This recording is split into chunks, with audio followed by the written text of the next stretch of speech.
Welcome to Massage Chair Relief Live, the podcast designed to educate, inform, discuss, and critique the relatively new massage chair industry. Join your host, Dr. Alan Widener, to become a massage chair expert and avoid multiple pain points in your search for the perfect massage chair. Dr. Alan Widener from Massage Chair Relief, and today is our bi-weekly massage chair industry update for Wednesday, July 24th, 2024. Thank you so much for joining us today. We have officially launched our podcast on Apple Podcasts. It's called Massage Chair Relief Live, and it will be the audio recordings of all of these videos that we make on a video. For example, the Massage Chair Industry Update, which we're doing now, the Massage Chair Relief Live interviews with industry experts. Also, we will be including our interviews with customers who are sharing their experiences of massage chair buying and their experience with their new massage chairs. And we will be posting all of those audio files onto the podcast.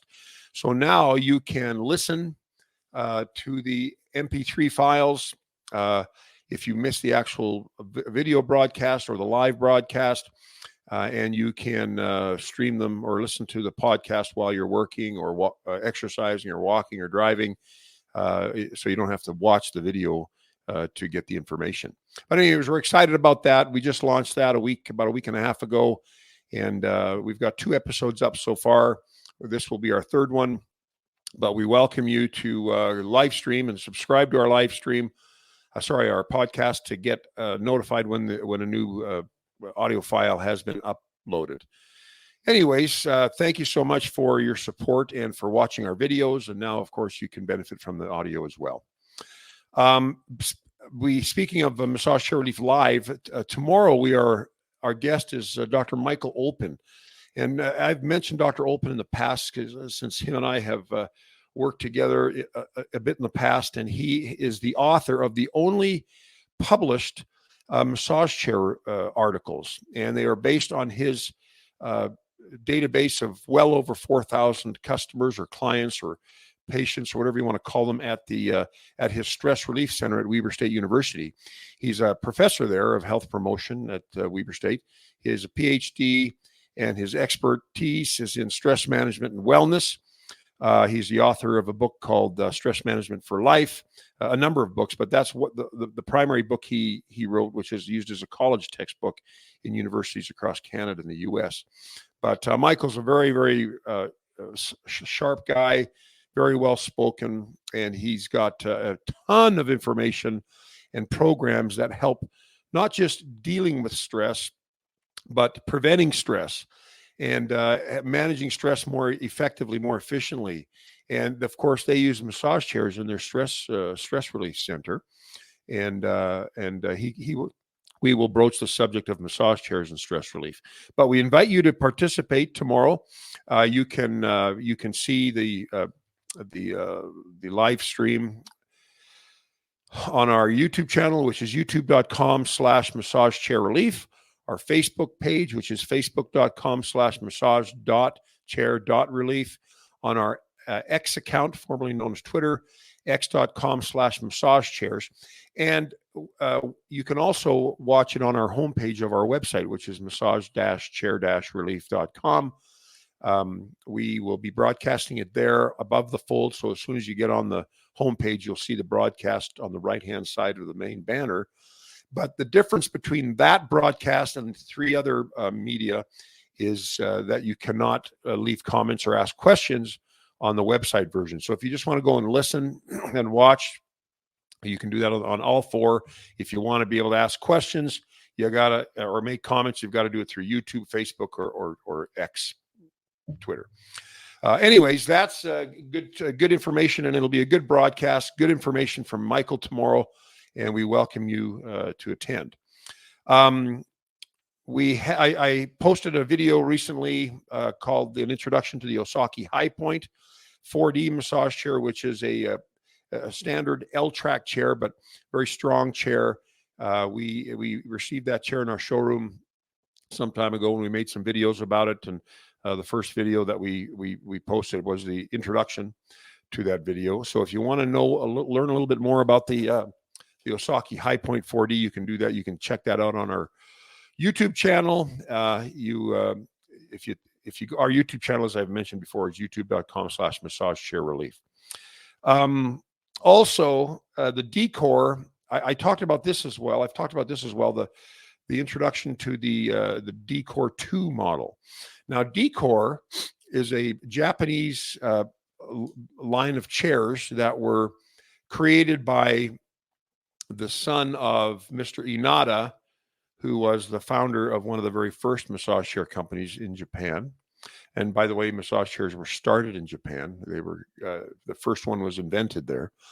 But his son created his own line of chairs. His name's Soshi Inada.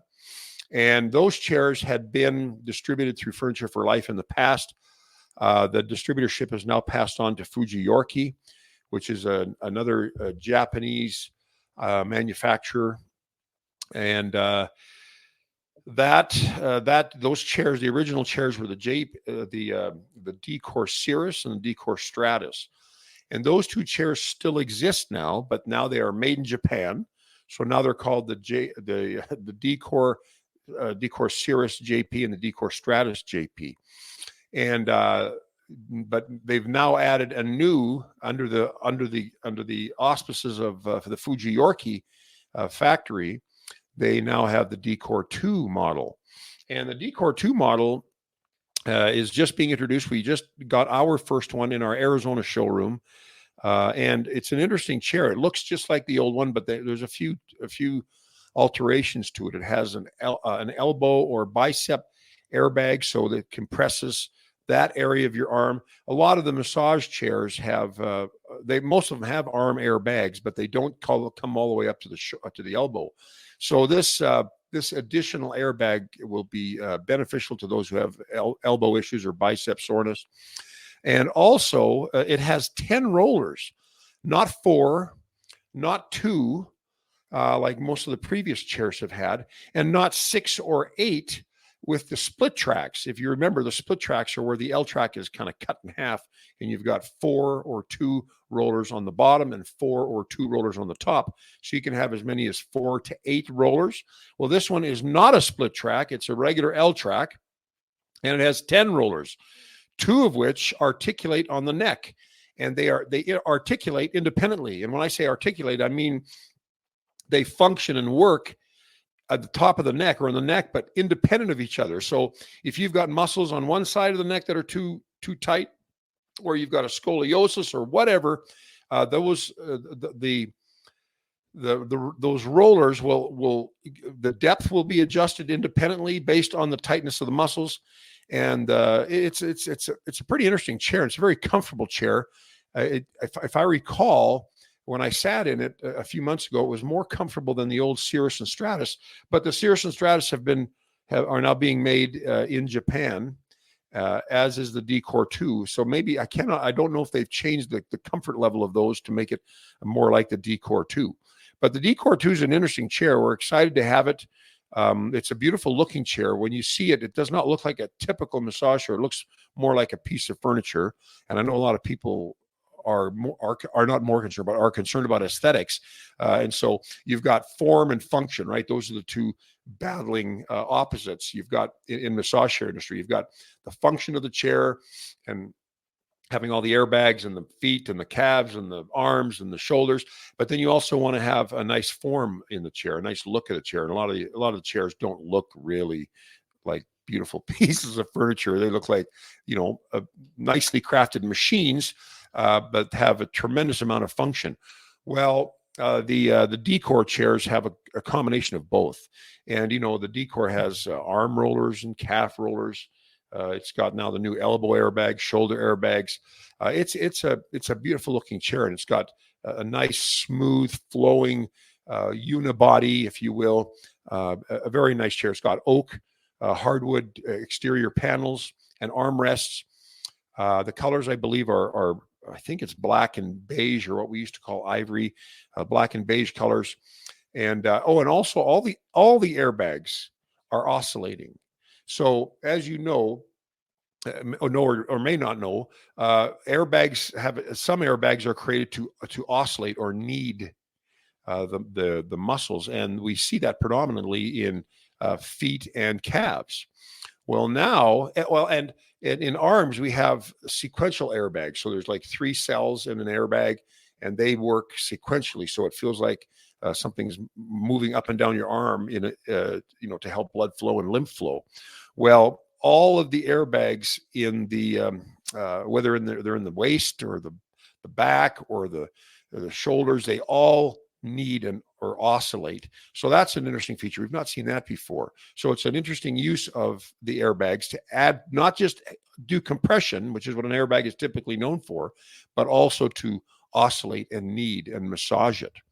So that is an interesting feature. And of course, as I told you, it's made in Japan. Japanese chairs have traditionally been known as better made chairs, like the Panasonic, like the Sinka chairs, and Fujiyorki chairs. But they have, if anything, they've been lacking in some of the innovation. Like we never saw an L-track Japanese made chair, like a truly Japanese made chair until now. There are chairs in our industry that they are said to be made in Japan, but the products are made the product of components are made in China predominantly, and then exported to Japan, where they're assembled, tested, and programmed. Well, now we've got these chairs that are actually made in Japan, and the majority of the chairs built there. So they're going to be more expensive. Like, for example, the Decor 2 is $14,999. The Cirrus JP is $12,999. And the Stratus 2 or JP is $11,499. And I think the primary differences between the Stratus and the Cirrus, if I remember correctly, we just introduced those back to our website after, as a year ago, FFL kind of changed their business model, and we weren't allowed to carry their models. Well, now things have changed. We're starting to carry the Panasonic, the Positive Postures again, the Katana. And since the Decor distributorship was transferred over to Fujiyorki, now we are welcome to carry those chairs again. And those chairs are all made in Japan, and they're a little bit more pricey now because of the Japanese manufacturing, but you can bet that they're going to be good quality chairs. And they've got arm rollers and calf rollers. We don't see that in other Japanese chairs for the most part, from what I remember anyways. So now they've got some innovation, or they're at least catching up with the innovation in previous innovations from the Chinese factories, and now they're Japanese designed and engineered. So anyways, and those chairs will be a good quality chair and a good looking chair. So check them out if you can. All right. I mentioned a couple of weeks ago in our industry update that we have a customer, Clayton, who has an Oco M8 midnight color that's still in the box. It was a replacement chair for one that he had, and he's not opened it. He's selling it now, and it's still in the original box, unopened, still strapped up. And I think those chairs now retail for $10,999. He's got this one for $69.99. And his phone number, if you want to give him a call, is 253-391-3169. That's 253-391-3169. His name's Clayton, and very, very nice fellow.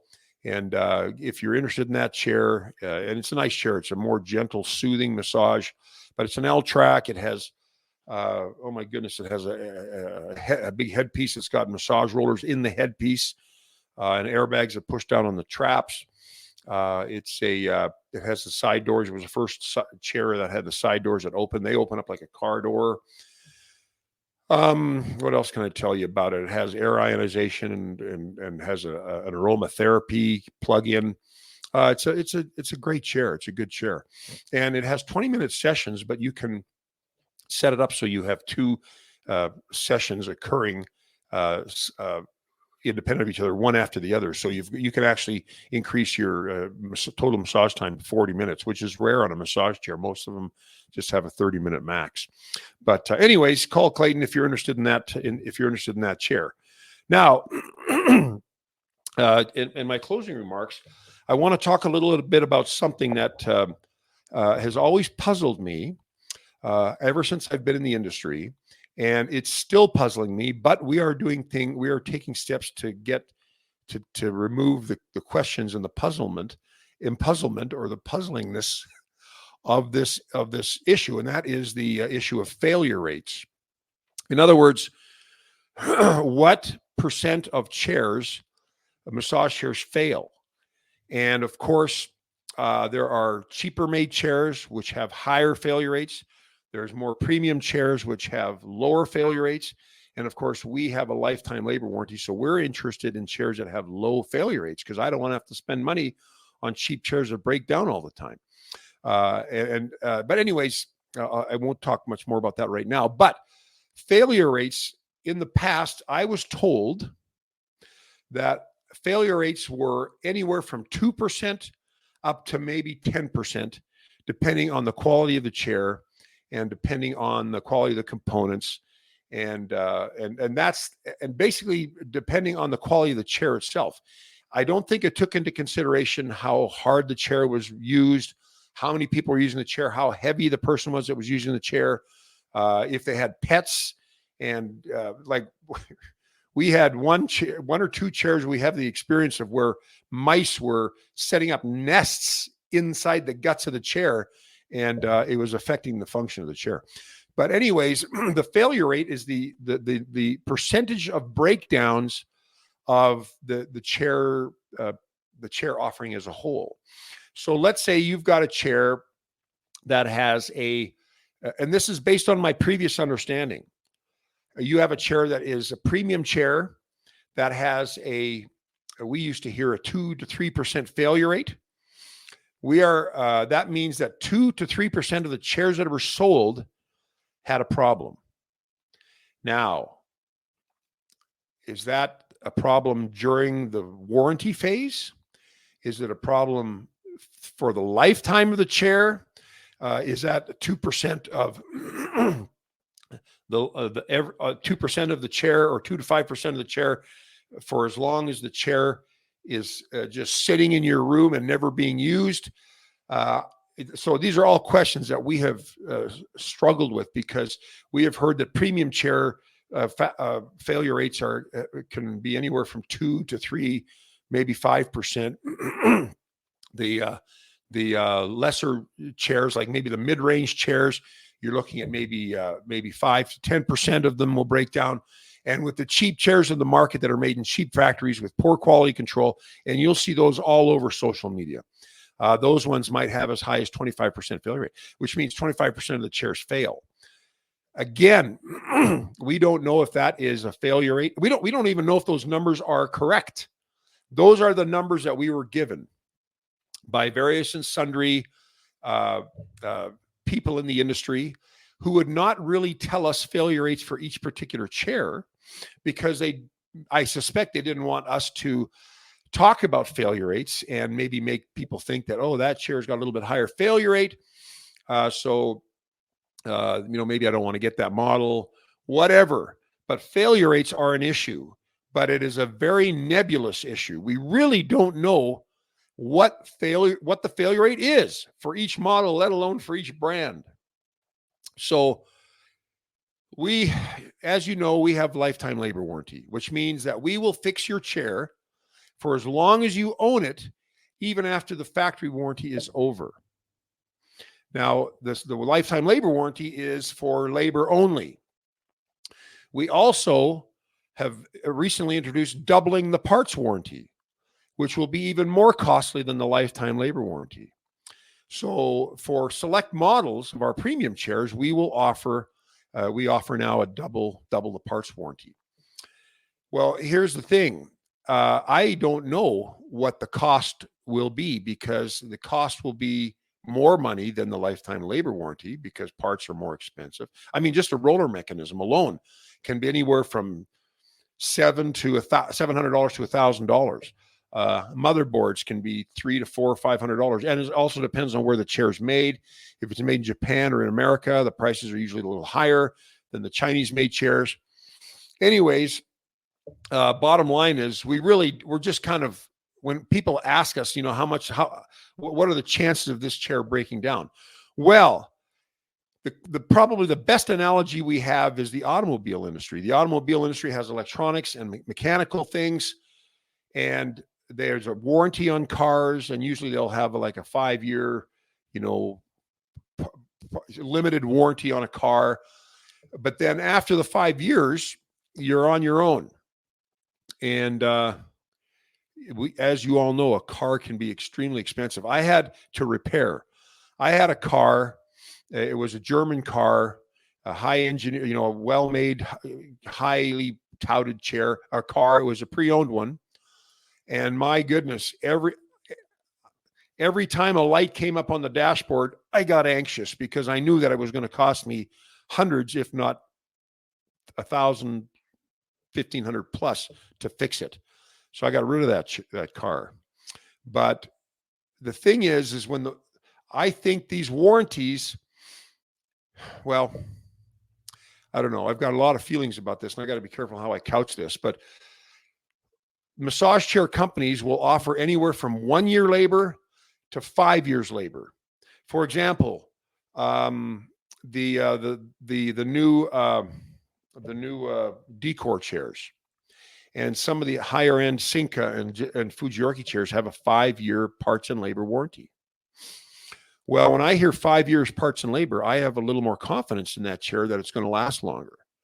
When I have a chair that has a 1 year labor, 2 years parts warranty, I get anxious because why is the warranty so low? And the thing that comes to my mind is because they suspect they don't want to pay for chair repairs beyond the second year or beyond the first year if it includes labor. And that's what my problem is with a lot of these cheap chairs that are $2,500, regularly $800 slashed down to $2,500. You check their warranties, and one of the companies I checked, it says they have a 2-year warranty. It doesn't say what it covers. It doesn't say if it's limited warranty. It doesn't say if it covers parts and labor. There's another company that has a 3-year, I think a 2 or 3 year parts warranty only. So they will not send a technician to fix your chair. You're on your own on that. They will give you phone support, but I'm telling you, some of these chairs can't be fixed over the phone. They need a technician to go there and replace the part. And people like me, I have no propensity for tearing things apart and replacing a part and putting it back together again. I'm not good at that. Two of my 3 sons are awesome at that. And I will usually have them do it when I take something apart and I throw my hands up in frustration. And maybe one of those parts has been thrown at the wall and possibly embedded in the drywall. But I am not one who is good at fixing mechanical things. And you know what? A lot of people aren't. So you're going to have to pay for a technician to come and do the repair. And that'll cost you anywhere from $250 to $450, depending on the model, depending on where you're at in the country, and et cetera, et cetera. Anyways, there's a whole thing we're talking about here, a big topic. And I'm kind of like, it's a big iceberg, and I'm just scratching the surface of what you're seeing above the ocean water line. Below, it's huge, and that's what I'm kind of touching on the huge stuff. So anyways, these failure rates are a little bit deceiving, and it's a little bit befuddling that some companies that claim to have premium chairs do not offer a longer warranty. And that is one of the issues, and that's one of the reasons why we started the lifetime labor warranty. And I'll tell you exactly why I started. I started about 10 years ago. And I thought of my mother. My mother is an elderly German woman. She's 92 now, but when we started this, she was around in her early 80s. But she is a single, very independent and very resourceful woman from Germany, raised during the World War II, and bombings on her home. She lived in Berlin, so her house got bombed. It wasn't a house; it was an apartment row, and they moved her up the street. They had no food.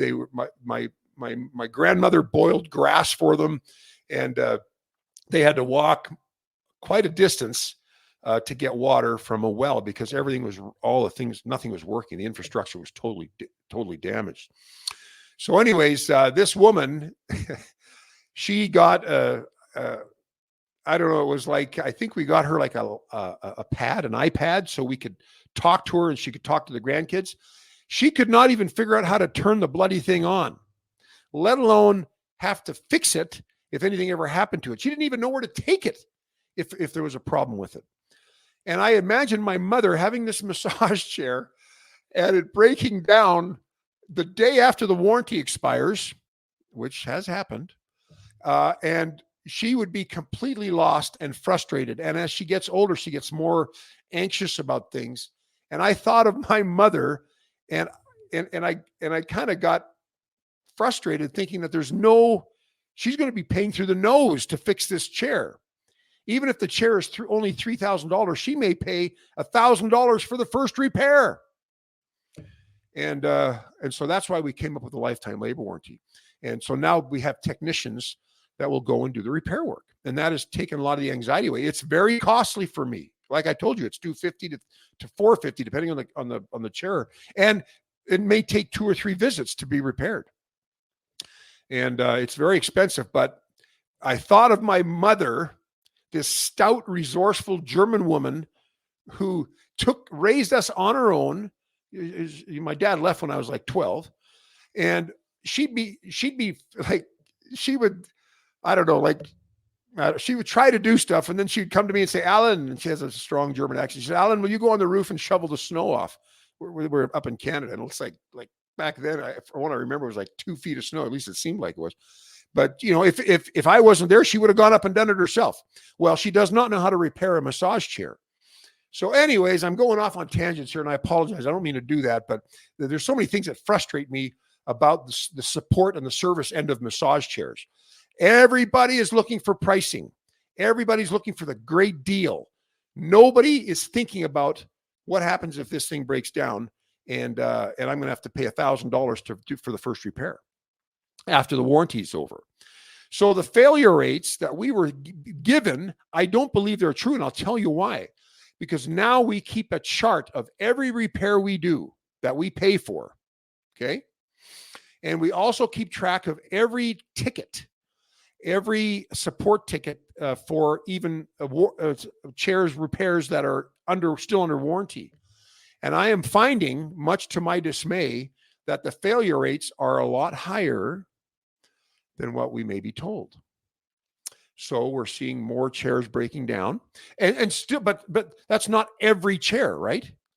But we are seeing a higher percentage. It's not 2% on the premium chairs. No way. There's one company, I won't mention the company, that we love. Like they have great product, they have great support, but we're having a lot of troubles with their chairs as they, figure out with the factory what's going on. And the failure rates are higher than 2%. As a matter of fact, I can't even think of a chair that has a 2% failure rate. Like it's just, there's no such thing. So now we are revising our estimates, and hopefully by the end of this year, we will have a better idea of what the failure rates are. And I will share that with you. We just started keeping track of every repair that we do, that we look after since January 1st. I mean, the ones that we do the lifetime labor warranty for. We have been keeping track of all the repairs that we've had to coordinate repairs for, the tickets, but a lot of those are still under warranty. So, and by the way, just because you have a warranty, well, anyways, chairs break down anytime. It's just like any other mechanical or electronic device, like a car. You're going to have things that fail. And massage chairs with the heavy usage, like some people use their chair 2 to 3 hours a day. Some people have a chair that has a 265-pound weight limit, and 300-pound people are sitting in the chair. We have people, as I've mentioned before, that abuse the chairs. Like we have one chair that we have at our showroom that a customer we took back from a customer. They had a very big fellow stand on the ottoman while it was still up, and it snapped the ottoman right off. And we can't even get parts for it. That's why it's sitting in my showroom, in the back office of the showroom. But there's so much abuse that goes on with these things. And like I told you, there's things that people don't even realize, like a mouse nest. being built by these mice inside the guts of their chair, and it's affected the roller mechanism. We have one chair, an older chair that was in a very, very humid environment. And I think it was right on the coast.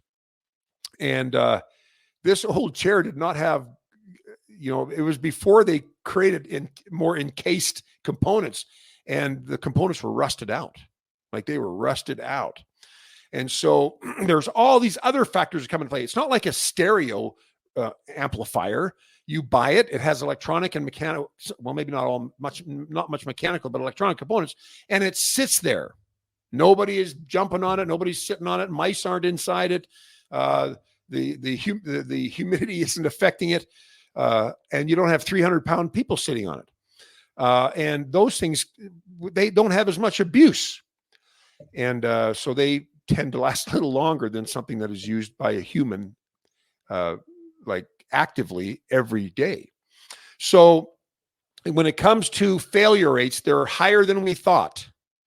And I will have numbers hopefully by the end of the year of what our lifetime labor warranty numbers reveal in terms of repairs after the warranty's expired. And believe me, the warranty expires pretty quick. And these chairs are expected to last anywhere from 5 to 15 years. And if you've got warranty problems after year 3 or year 2, it happens again and maybe again, I don't know, or something else breaks down, it's going to cost you money. It's going to cost you money, a lot of money. So this is a whole, and I keep harping on this subject, and I know you know this because I talk about it regularly on the industry update. But I'm going to be inviting our local technician, and he doesn't know this yet, but we're going out for lunch on next Wednesday.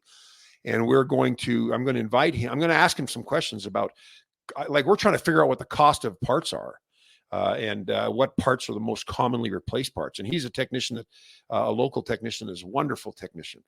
And he's our local guy here in Utah. He did a video with me some few years ago comparing a $500 chair to a $5,000 chair, and a very knowledgeable guy. And I'm going to kind of tap his brain, but I'm also going to ask him to be our next guest or one of our subsequent guests on our Industry Live, or not Industry Live, but our Massage Chair Relief Live broadcast and podcast.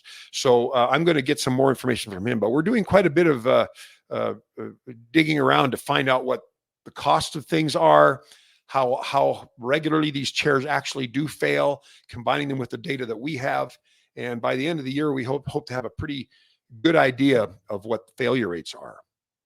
And so anyways, this is interesting to me. It may not be interesting to you, but this stuff's fascinating to me because I continually struggle with dealing with customer support, with people that thought they had customer support. They can't get any on the cheaper chairs. People that have customer support or have a warranty, or they're just past the warranty and their chairs break down, or people that are in or out of warranty that are having trouble getting support from the distributor of the chair. And we are trying to make that better for our customers and for all customers, really.